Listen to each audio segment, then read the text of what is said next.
Drew, when the players were discussing what they were happiest about with the win, the first thing they both said was defense. How pleased were you with the defensive performance, and not only that, but that the players recognized they took a step forward there today?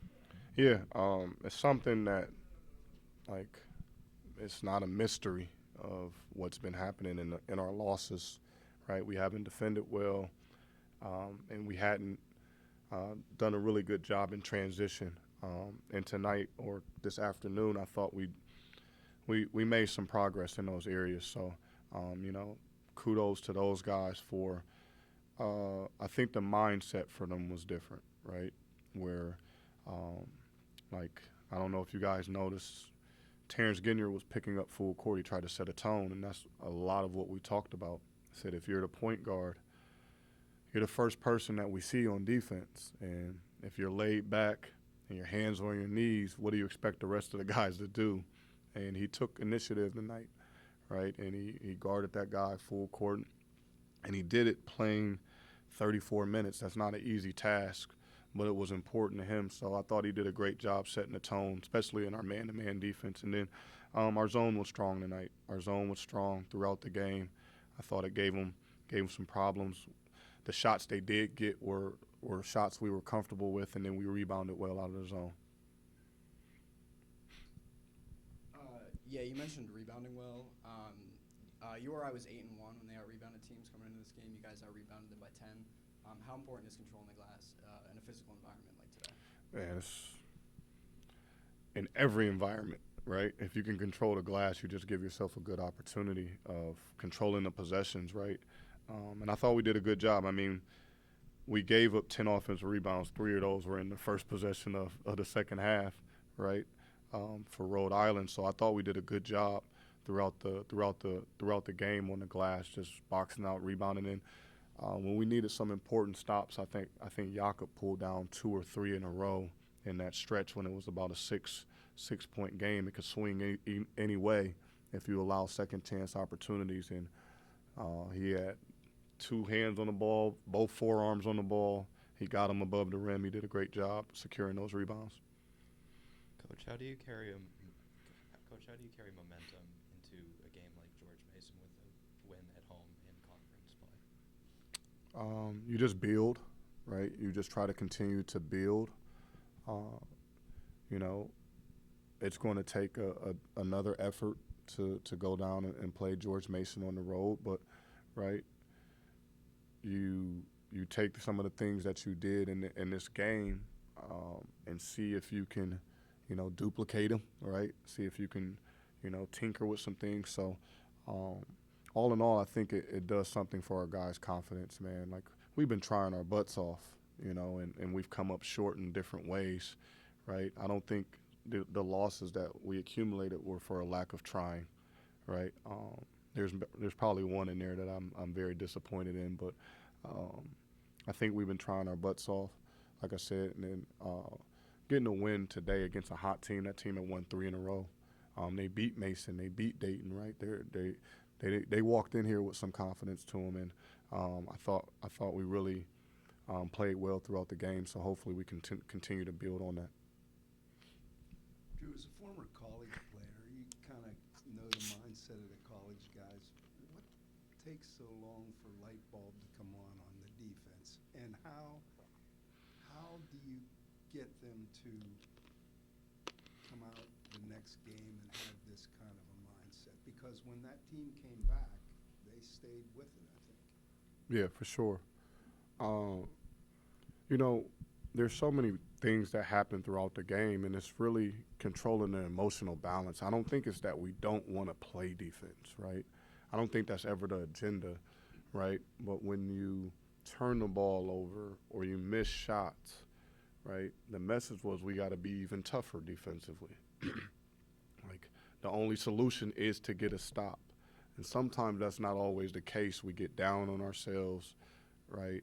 We take a moment to think about whatever decision we made, and you don't have that. You're not at liberty to do that, right? The game is still going on. And I think that's the light bulb that you're talking about, right? It's the transitions to where you have to recover from mistakes in the snap, right? Like .5, like you don't have time to wallow in, oh man, I turned that one over and I got to make that shot or I messed that up.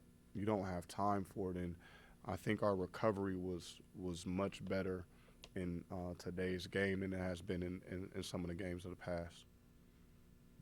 Coach, just an observation at home when it comes to Jimmy Williams. He would get off to some really good starts, but in a couple of games started either, when it comes to his emotions, either get a technical or in the St. Bonaventure game, sort of not get back on defense after a big play and sort of had to sit for there.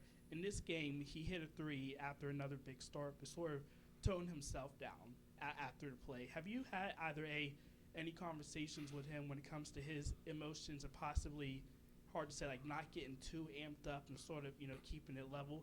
And then just as a player, how difficult can it be for a player who can be emotionally charged to not get too much into it, but also still wanting him to play with that kind of effort and passion?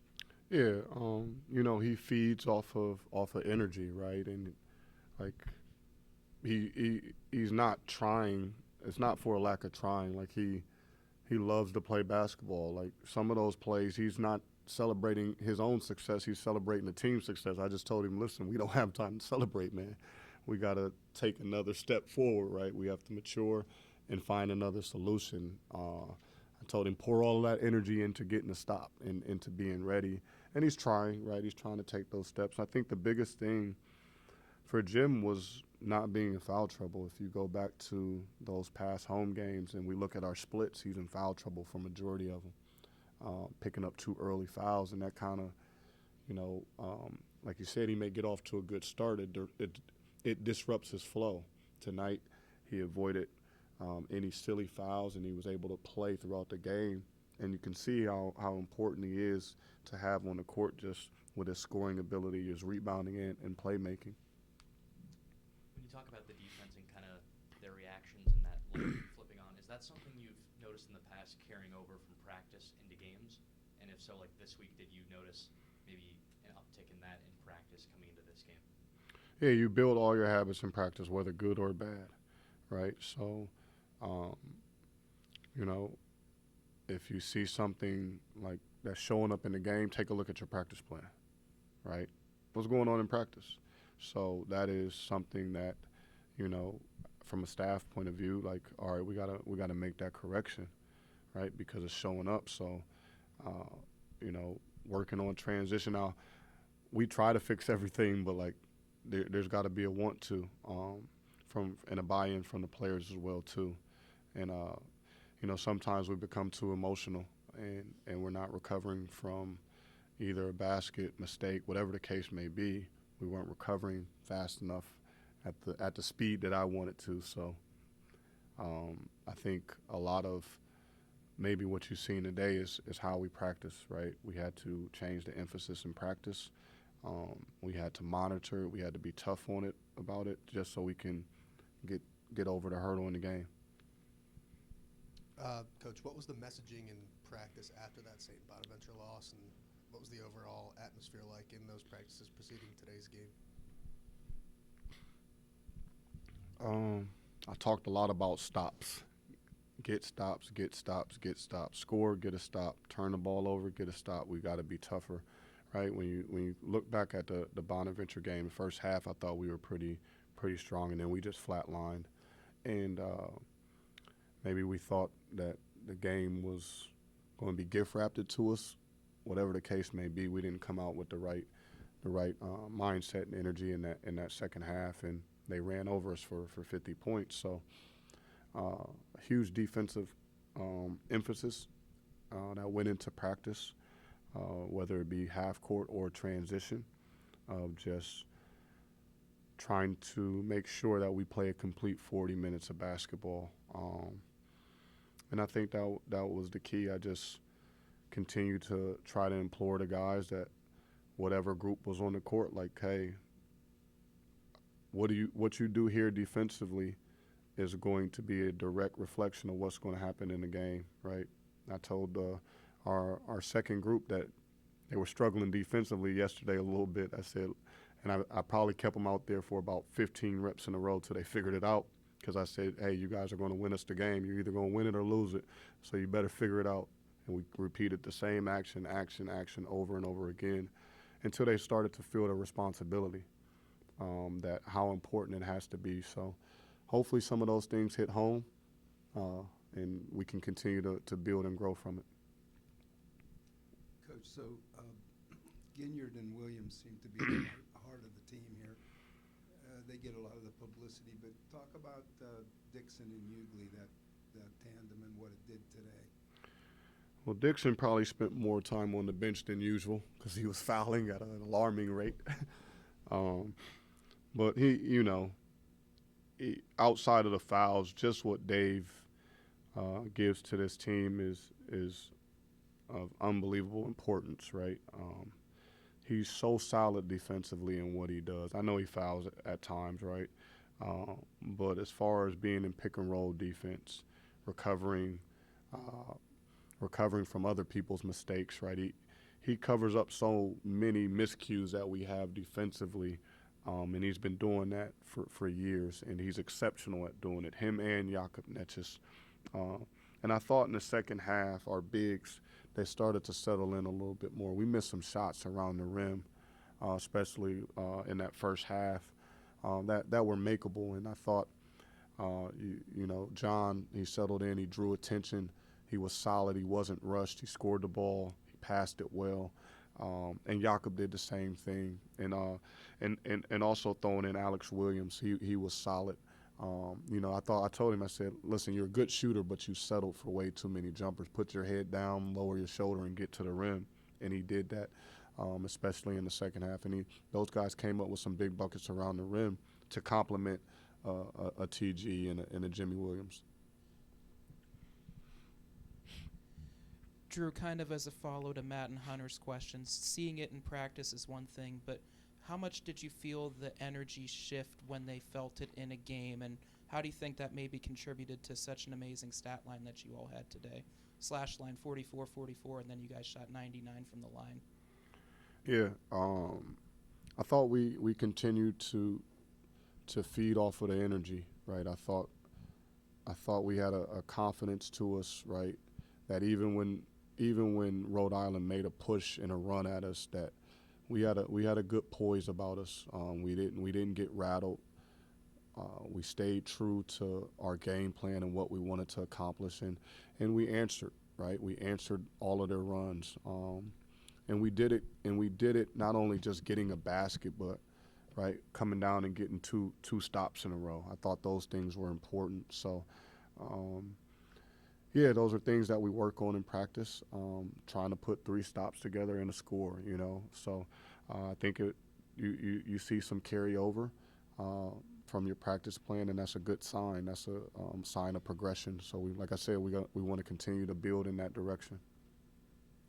Coach, right now, midway through the A-10 play, you guys will be the 7th seed in the A-10 tournament. Compared to when you guys have started, how much have you guys developed since the start of league play? And then just what are your thoughts overall about the conference from top to bottom from what you've seen them so? Yeah, the conference is in disarray. In a good way, right? You got St. Louis up top, and they've been playing wonderful basketball, right? We got to see them up close and personal a week or so ago. We'll see a little bit. We'll learn more about George Mason, but you look up and check the scoreboard, and it's man, I don't know what to make of it, right? You think somebody's going to win and they lost, right? You think somebody's got it figured out and they've dropped a couple in a row. So it's just ultra competitive, right? And you got to me, at the baseline of it, like you got to come to play. Like, you mess around and don't put your best foot forward that night, whether you're home or on the road, you're going to pay for it, which is exciting too, right? I love the competitive nature of this league, that you got to bring it, and you have to be on. Like, there's no resting. There's no, like, man, we brought our C game and we snuck out of there. Like, you have to be ready to go. The other part of your question was kind of like the progression, correct? I think we've had some peaks and valleys, as a team. But I think what's important for us going forward is to continue to build our connection, right? We have to be a strong unit as one. We can't separate at all. Our connection has to be tight, whether at home or on the road. We have to have poise, play with confidence, and then lastly, we got to defend. Anything else for Coach? Just one more. What does it mean to the program to finally get the first win at home in conference play? I hope it excites people. I think our players are pretty excited. It's no mistake, right? Like our guys know, like, dang man, we haven't won at home yet. You start to feel that and wear that at times. You try your best not to. Even myself, like I go home at night and think, like, man, we haven't won yet at home. This is crazy. So, just a little bit of relief, right? To get that out the way.